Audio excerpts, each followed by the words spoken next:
Update po sa babaeng pulis na pinatay. Bangkay na ring natagpuan ang nawawala niyang anak sa isang liblib na lugar sa Victoria, Tarlac. Iniimbestigahan na rin ng mga otoridad ang sasakyang namataan sa lugar. At mula roon nakatutok live si Marisol Abduraman. Marisol.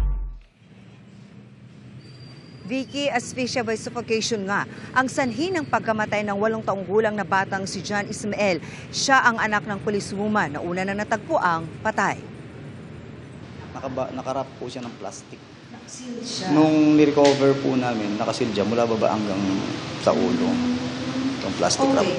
Ganito ilarawan ng Victoria Police dito sa Tarlac nang makita nila kahapon ang bangkay ng 8 taong gulang na si John Ismael, anak ng pinaslang na si Senior Police Master Sergeant Diane Marie Mollenido. Namatay si John Ismael dahil sa asphyxia by suffocation base sa ginawang mediko-legal.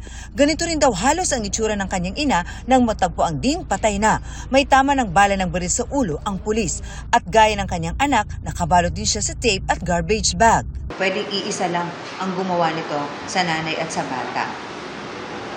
May posibilidad po na iisa lang po ang gumawa nito sa mag-ina.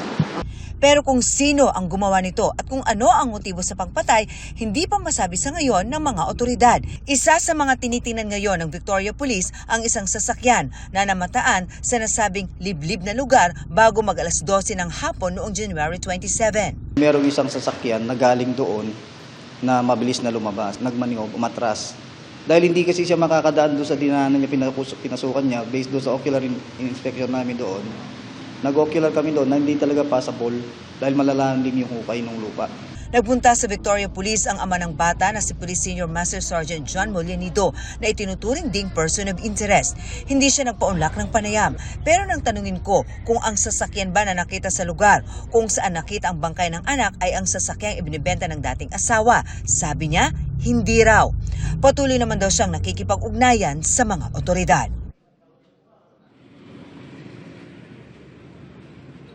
Nasa funeraria pa rin dito sa Victoria, Tarlac ang labi ng batang si John Ismael, pero nakatakda siyang iuwi sa Metro Manila oras na makumpleto ang lahat ng mga dokumento. Samantala hanggang sa mga oras na ito, Vicky, nagpapatuloy pa rin ang meeting ng SITG na tumututok nga dito sa pagpatay sa policewoman at kanyang anak.